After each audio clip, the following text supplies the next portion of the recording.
Chapter 13 Mulligan's Monument. Jim Bell's end-of-the-world country was aptly named, even though it was the noisy, sometimes dusty, smoky, occasionally unpleasantly fume-tainted scene of very energetic enterprise. That harsh country during a dry summer looked and felt a sun-baked, barren wilderness, very different to the tableland.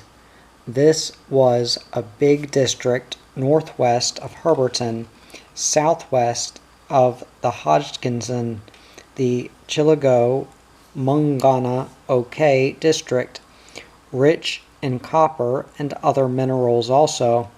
Its exploitation was possible only when the Chilligo Company had built its own 100 miles of miniature railway to connect with the government railway at Mariba.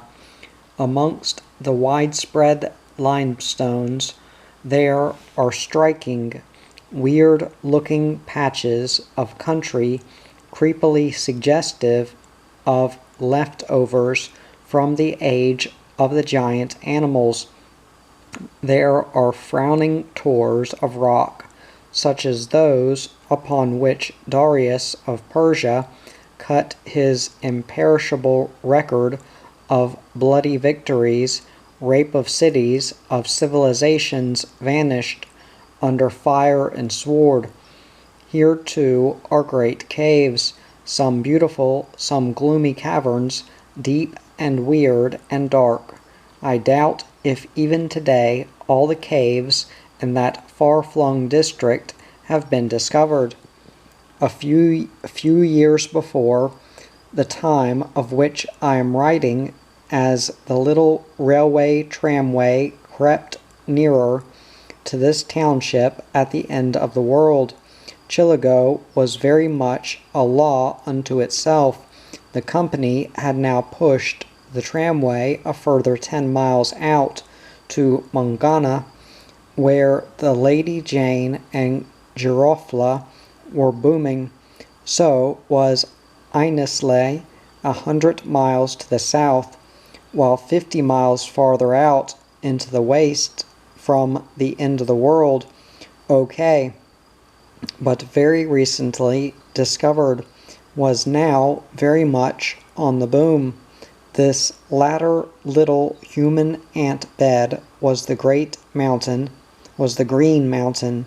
of the Aborigines, too isolated from civilization to be more than passing interest to the few wandering whites of earlier years, though several cattlemen had heard of it from the Aborigines.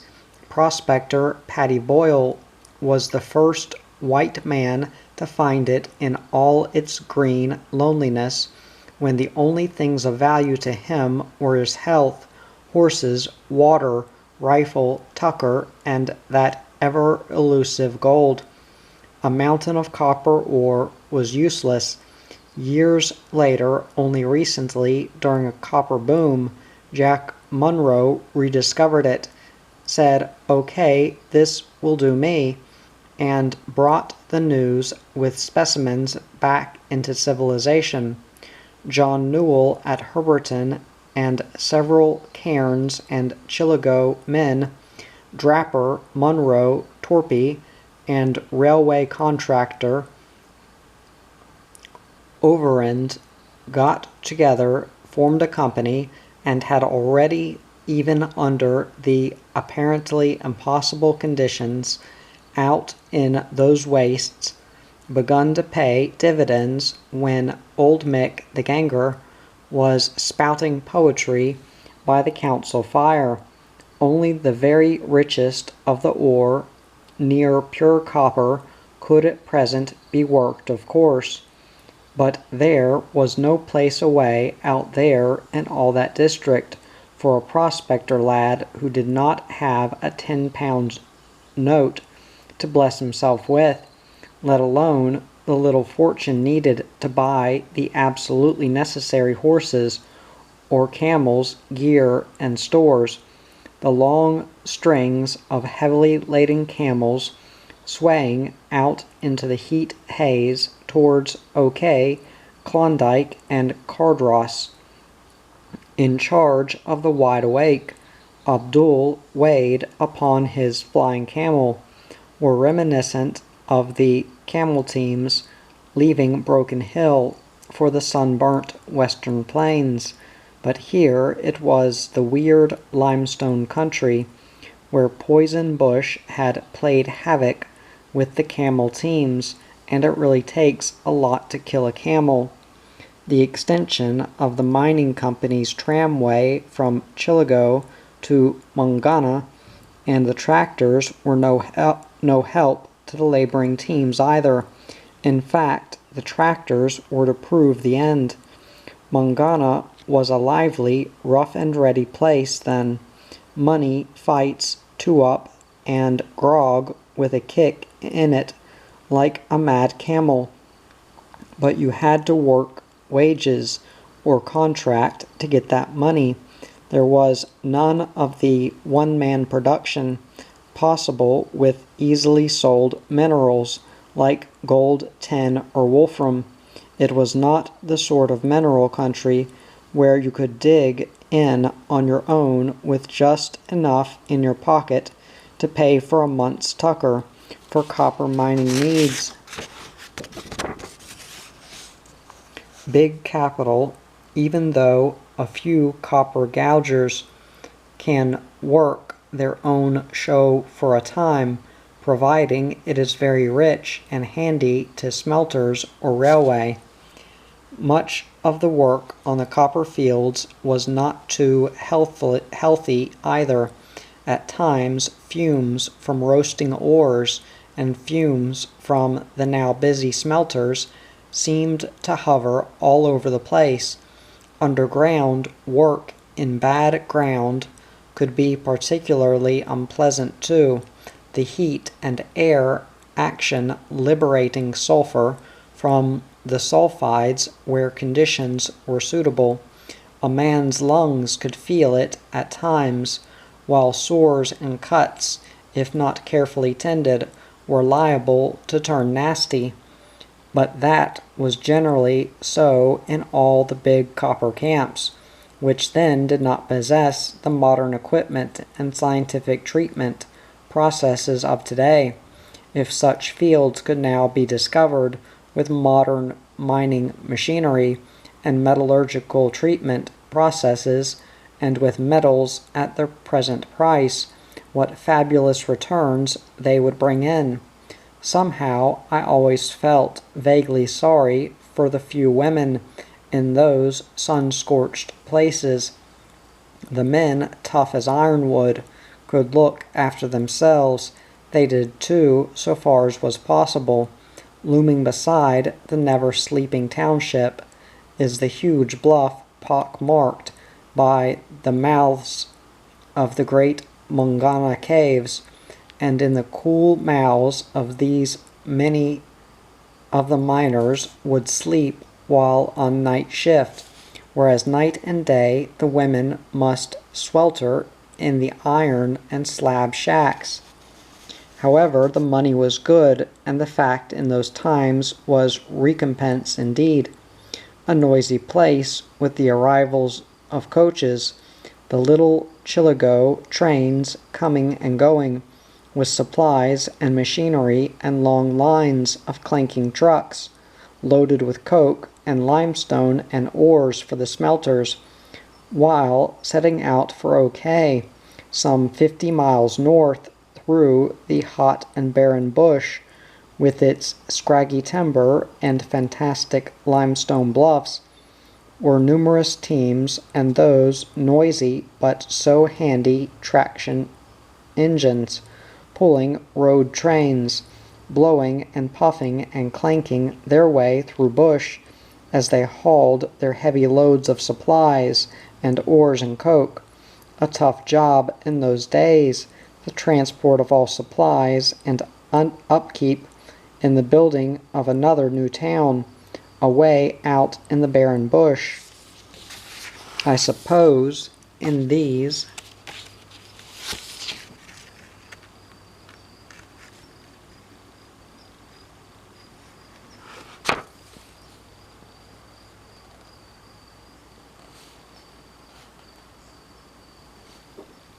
modern days we never give such a matter a thought.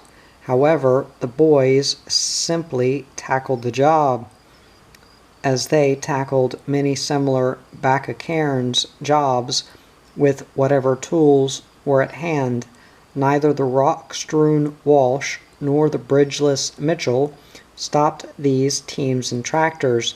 They simply bullocked their way across and carried on beyond. Some of the noisier tractors were given good-humored nicknames. I remember one Goliath nicknamed Jumbo. You could hear Jumbo roaring and snorting and clanking miles away through the bush, a terrifying sound and sight with its belching sparks and smoke to nervous horses, even more frightening perhaps than camels.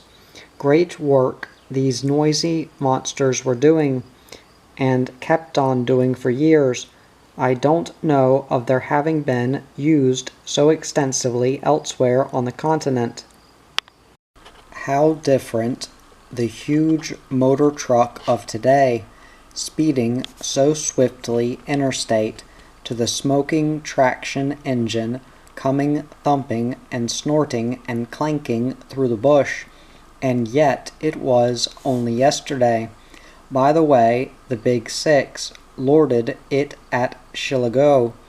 Comparatively few people in all Australia even knew that those sun-scorched, do-or-die little communities even existed, but they would come to know of the Big Six, though not as the Big Six. They eventually came big in another way, big in Australian politics. E.g. Ted Theodore would become Premier of Queensland and later Federal Treasurer, Big Bill McCormick Chief Secretary, T.J. Ryan Premier, and Alf Jones Minister for Mines, while Darby Riordan would presently be looming big indeed in political life of Queensland. Throughout the Chicago district, as elsewhere, the names of James Mulligan, John Newell, and John Moffat were household words, as were a surprising number of others, for in this hard district pastoral and mining activities were extending not only over the Walsh and the Mitchell, but west and southwest towards the Gulf too. It was the women of those days throughout all the North who felt quietly thankful to such men. Their own menfolk, and also the little army of single men, could and did admire those men who went out and did things, but for mothers with children to consider, their deeds had a deeper significance, a human interest too, though subtly different. When the price of metals went down, when the single men had all they could do to scratch out enough for tucker, or were forced to roll up the swag and trudge away, or at those times when cattle prices were almost non-existent, when the farmers-to-be were struggling to the limit to clear their land and get a start, when minerals, timber, farm, and pastoral produce were low. Then the storekeepers soon were struggling too, and the companies tried desperately just to keep going until the price of minerals should rise again. That was the time the mothers feared, clinging to their hard-won little homes. Should the mines close down, should the price of minerals fall so low that even the men working on their own could no longer knock out a crust, should the storekeepers fail.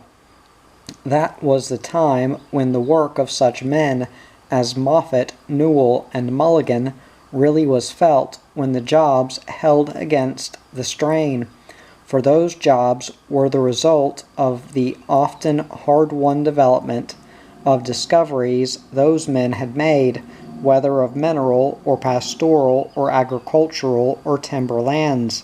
So many a worried mother during those recurring periods of troublous times thought deeply of those men who had done and actively now were doing things, and in little table-end homes, kneeling beside the children at bed time, listened to them whisper, and God bless John Moffat.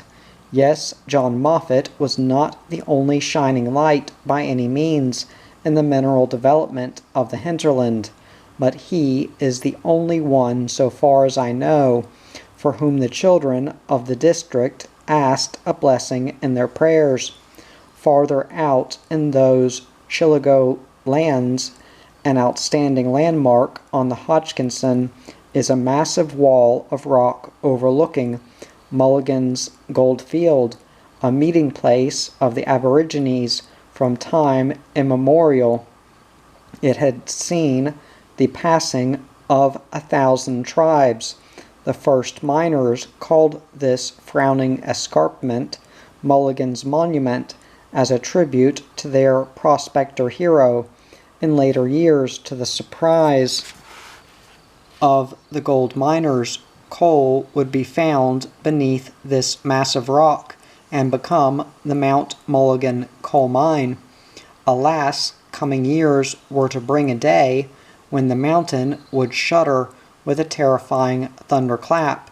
In that underground explosion in 1921, every man in the mine was killed, and thus Mulligan's Monument now broods over the resting place of many of his old mates of the golden Hodgkinson days. Chapter 14. Old Mick the Ganger lords it. Occasionally our little group would take a day off, jump on the navvy's pump car, and merrily pump our way out along the newly laid line to Railhead. Here the busy gangs were working through the open forest country towards the big Tumalin and Evelyn scrubs. I felt sorry for those lovely trees soon to feel the bite of the axe and come crashing to earth. There they would be sawn into gigantic logs and chained to railway trucks. The new railway would carry them back over the range, down to the coast at Cairns, and steamers would carry them away to build houses and bridges in southern centers. Towns were built from the Atherton and Tolga timbers too. They were great days, though swinging to the pump handle as the wheels went round, in steely music while we hummed through blood-red cuttings newly hewn between grey rock walls newly blasted, then the open forest again, and the new steel ribbons glistening ahead leading to the great scrubs. For miles the sun-browned gangs were active, the toilers going all out on contract work and wages too. Bend to it, you sons of devils, bend to it. And the sun would gleam on sweating backs, gleam on shovel blades, as the earth shot up driven by muscles paid at so much a yard, or at 8 bob a day. Tough-looking men among all these gangs, laughing-faced boys too, with muscles already of steel. Above or among each gangs a grizzled ganger walked with eyes at every strained back, at every clod of dirt, seeming never satisfied unless those clods were flying up to the embankment or into the dray. Here and there a ganger seemed disgruntled even then. Bend to it, you, bend to it. and all would bend, those on wages at 8 bob a day too, and no mistake about it, the bucko mates of the old sailing ship days had a worldwide reputation for slave driving as man-killers in an all-in fight. They had nothing on some of the more notorious gangers of the old-time railway construction camps. I've seen murder on faces at times as such a sadistic ganger roared down into a cutting, the suffocating sunlight within the enclosed rock walls gleaming on the bending backs a-lather with sweat as the slaves toiled at pick and shovel, hammer and drill. In those times jobs often were scarce indeed to come by, hard to hold. Men have ground their teeth in brutish rage as they stabbed their shovels into heavy, often sodden earth, back-breaking clay or broken rock, their straining bodies panting to leap up and swing the shovel and whiz down the gleaming blade and cleave some hated ganger from head to belt. The cynical ganger on top would calmly see and knowing also that fear of the sack, or at worst, fear of the hangman's rope, would save him. As for any poor persecuted wretch who could stand it no longer, well, he could throw down his shovel, roll his swag, and go, to trudge along some lonely bush track with empty tucker bags, with the cark of the crows for company. Little wonder that occasionally, along some railway line or other, some particularly nasty accident would happen to a notorious ganger. With contract work, though, the toilers made slaves of themselves and their mates, too, for they were paid by results. I know I've been a slave myself in cane-cutting gangs, man's inhumanity to man.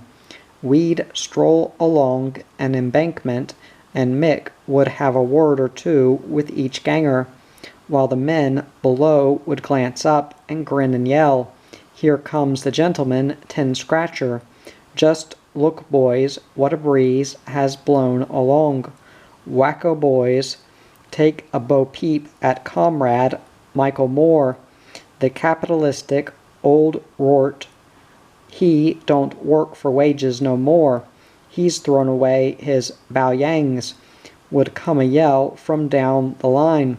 "He don't get the navvy's dust up his panties no more."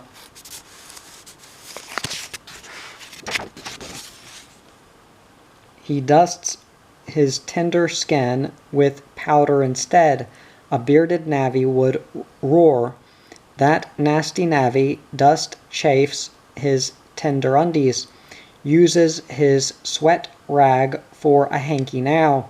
Someone else would be sure to add, "Don't blow his nose with his fingers no more," and Mick would grin down and yell ferociously, "Bend to it, you sons of mules, bend to it."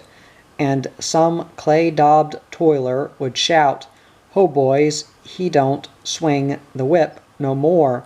Look at his lily-white hands, twirls beeswax on his mustache instead of axle grease.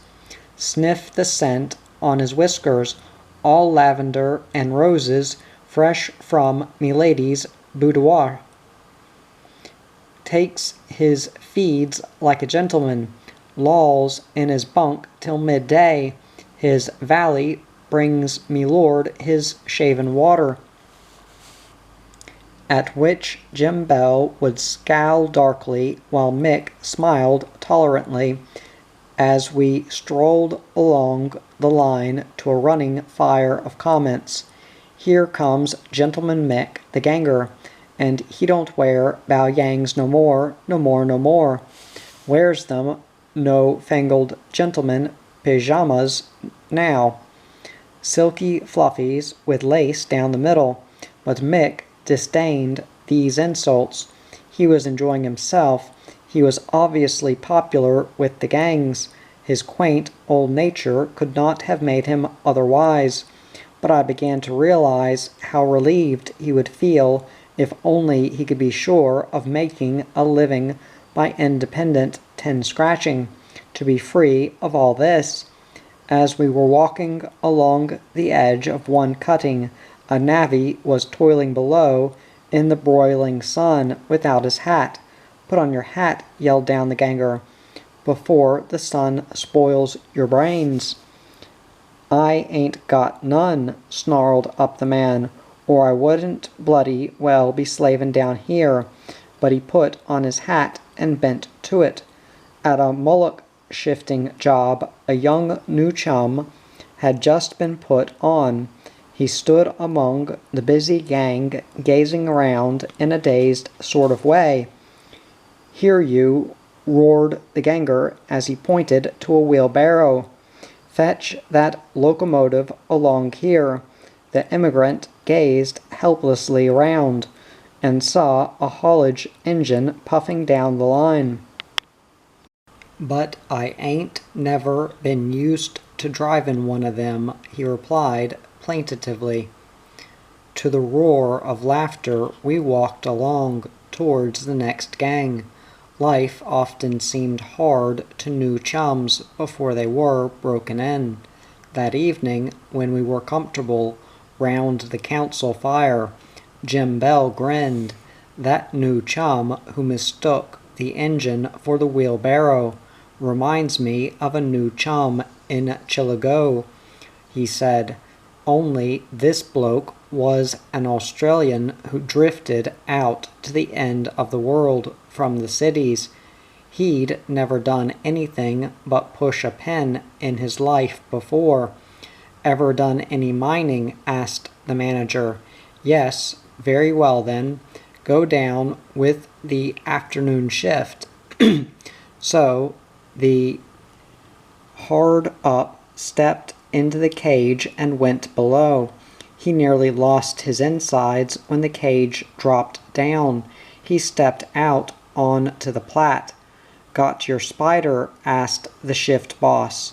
The new chum stared at the drive, looking for a spider's web. The boys saw he'd never been down a mine before.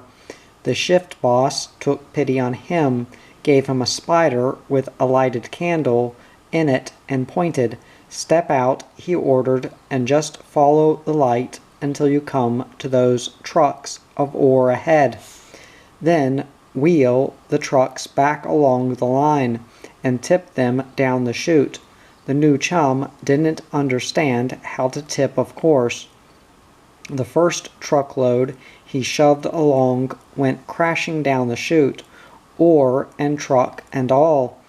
The rattled new chum at last found the shift boss and reported, "The box has gone down the hole. I'm going up. I cannot manage this work."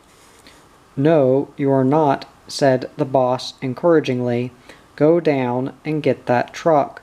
You'll soon get used to the work." The new chum groped his way back to the chute, stared down, and at last came back to the boss. "I can't find the box," he said miserably. The boss went back with him, and there was the truck lying upside down in the bottom of the chute.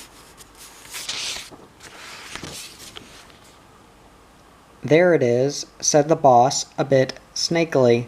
"Can't you see? Go down and get it." "No, it's not," insisted the new chum. "My box has got wheels on the bottom, but this one has wheels on the top. They do make stupid mistakes at times." Old Brooks smiled. "Though it's quite understandable, the conditions and work being so strange to them. Like a new chum in the Girofla, put on to hammer and drill work. Of course, he swore he knew all about it. He sat down all right and held the drill in the bore hole. The hammerman struck smartly several times, and then again, puzzled that his new mate never turned the drill. "Turn the drill," he said irritably. The new hand lifted the drill out of the hole and turned it upside down, then waited for the hammerman to strike. "I'll tell you one about a hammerman," chuckled Tommy Turley. "Only he wasn't a new chum. He was the best hammerman we had in the ironclad, and the new hand who had been put on to handle the drill wasn't a new chum either. It turned out he was an expert. The misunderstanding was his, though. You see, our hammerman was cross-eyed. As he swung up the hammer, the new hand called out, 'Hold hard, are you going to strike where you are looking?' 'Yes.' 'Well, I'm not going to hold this drill then.' By quaint coincidence, in the near future, I was to see the very same misunderstanding happen in Rossville, away north on the Cooktown side.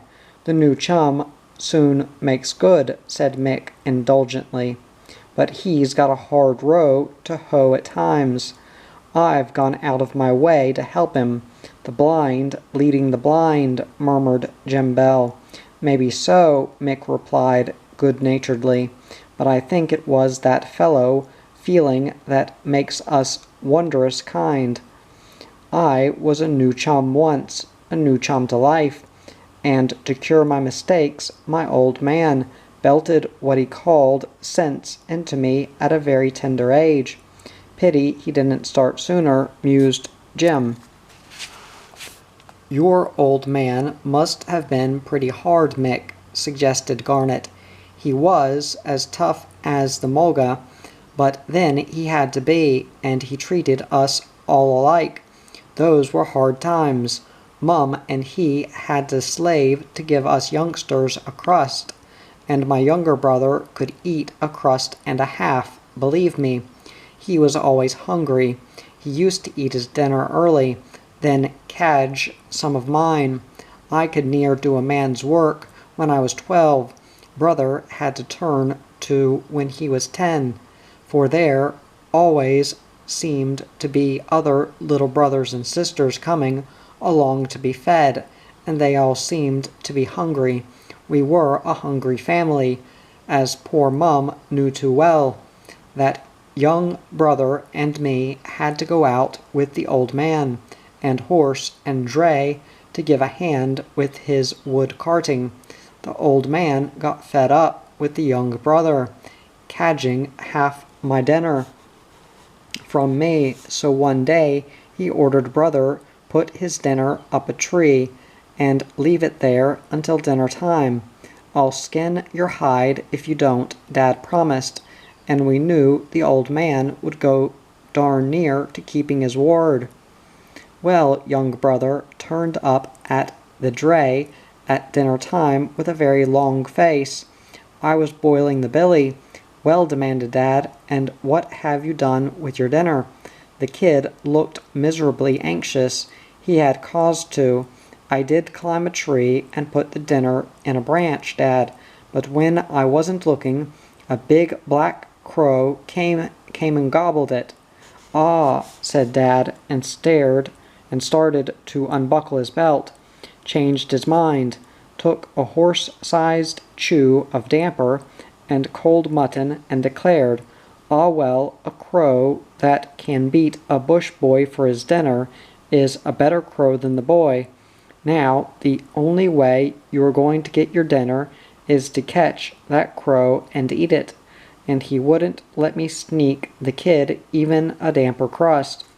A rough life, Mick, from the little you've let us know from time to time," said Garnet.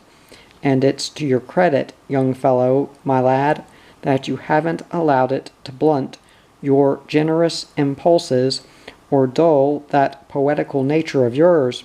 By the way, Mick, I've noticed that when you feel safe from discovery and pursuit,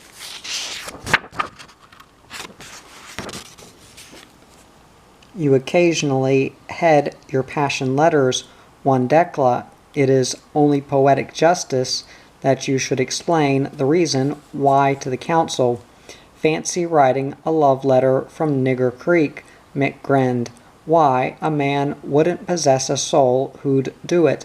Not when he can pen the epistle from Wandekla, tree-lined meeting of the waters. Nigger Creek is a good enough name for you, suits you down to the ground, said Jim Bell sarcastically, seeing as you're as ugly as an armful of monkeys. Beauty is but skin deep, murmured Mick. Then your hide must be thicker than an elephant's, replied Jim. Why, you've got a face on you like the hind part of a monkey that a camel has trodden on. You and your Wandekla, that flowery lingo of yours, will bring you your Waterloo some day, he prophesied darkly. Mick's reply was his usual amiable grin. Been writing poetry again, Mick? Asked Garnet curiously. Well, yes and no, answered Mick guardedly. A love letter? Well, yes and no. Come now, you old rogue, out with it. Yes, admitted Mick. Why are you so sentimental, Mick? Asked Garnet curiously. Because all lovers are happy, answered Mick quietly, and I am a lover of lovers.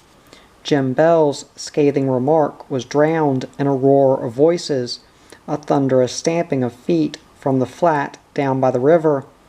When the natives gathered for corroboree, they made the welkin ring of knights.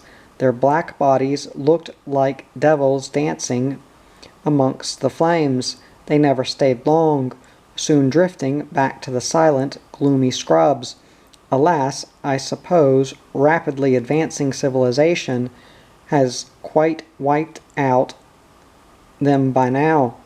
What interested me most was their huge wooden swords, some almost the length of a man, with blades 6 and 7 inches wide.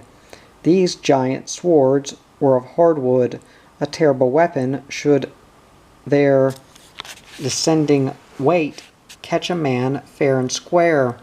The warrior, of course, had to swing the weapon with both hands. He'd dance himself fighting mad, then rush his opponent like a demon. Some of the swords were much smaller, and were used with a painted shield. Even so, the sword was so weighty that the warrior would rest its point upon the ground, while he howled defiance at his antagonist. Then he'd whip up sword and shield, and they'd rush one another with a thump and thud of weapons, while the women shrieked like mad things. In half a lifetime's wanderings all over the continent, I've never seen any other aboriginal tribes use swords, only those few in the depths of the big scrubs back of Cairns. Now that we can hear ourselves speak, coaxed Garnet, when the stamping of the corroboree died down a bit, tell us about your very latest epistolary effort, Mick. Stone the crows, exclaimed Jim. What race is that in? The Nigger Creek Cup, laughed Garnet. But come on, Mick, out with it. But old Mick quite cunningly shelved the issue. Maybe my gloomy prophecy had made him cautious, for his last epistle had been addressed to the comely young wife of a policeman in Cairns. I knew, for in secrecy, with no little pride, he had shown the letter to me. If that pugnacious young husband ever got hold of that heart-throbber, he'd take a blue fit. Be careful, Mick, whatever you do, I'd warned. That young policeman has got the name of being pretty smart, and he's so jealous he treads on his own shadow. You'll be getting an awful hiding one of these days. Have no fear, lad, he said, grinning.